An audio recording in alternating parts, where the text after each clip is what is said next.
Ce jour-là, même les moustiques ont arrêté de chanter. Je vous dis, quand le destin frappe, il n'attend pas qu'on ouvre la porte. Tamba, un mendiant au sourire têtu, passait ses journées près du grand marché. On lui jetait quelques miettes, il répondait par des proverbes. Un jour, un vieux griot lui avait soufflé à l'oreille « Quand le gong sonnera 3 fois sans main, toi, tu mèneras ». Tout le village avait ri, Tamba y compris. Mais il avait soigneusement gardé cette phrase dans un coin de sa tête. Une nuit, un orage terrible éclata. Puis, le silence toussa. 3 coups de gong résonnèrent, sans qu'aucun batteur ne soit visible. Au même moment, le chef du village tomba gravement malade. Les notables se lancèrent des accusations. La foule commença à s'agiter. C'est alors que Tamba, tout tremblant, monta sur la pierre du palabre et déclara « Éteignez les lanternes, qu'on voit qui ment dans le noir !» Oui, je sais, moi aussi j'ai levé un sourcil en entendant ça. Dans l'obscurité totale, une voix dorée promit des montagnes d'or. Une autre jura de punir sévèrement les coupables. Tamba laissa échapper un petit rire.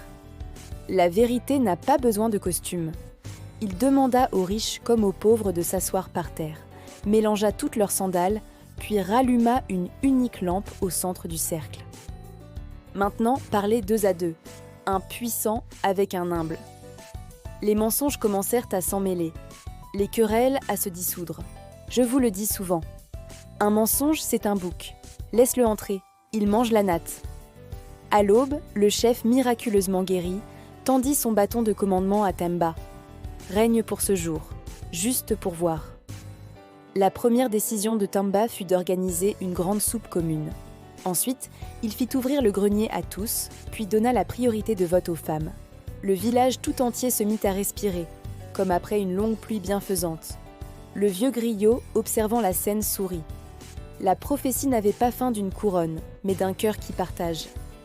Tamba rendit alors le bâton au chef en disant « Je ne veux pas être roi tous les jours, seulement le jour où on oublie d'être un peuple. » Ce jour-là, on le surnomma le roi d'une nuit, et il devint un frère pour la vie.